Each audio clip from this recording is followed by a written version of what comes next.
What's the meaning of corner kick?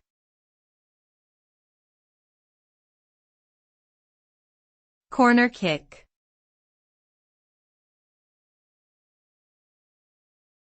Corner kick.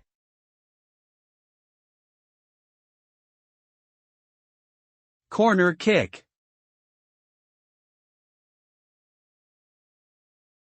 Corner kick.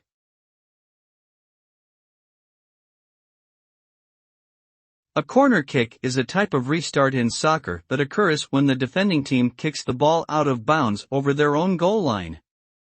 The team attacking the goal is then given a corner kick, which is taken from the corner nearest to where the ball went out of bounds. During a corner kick, an attacking player takes the kick by placing the ball on the ground and kicking it towards the center of the field. The objective is to get the ball to a teammate who can then score a goal or create a scoring opportunity.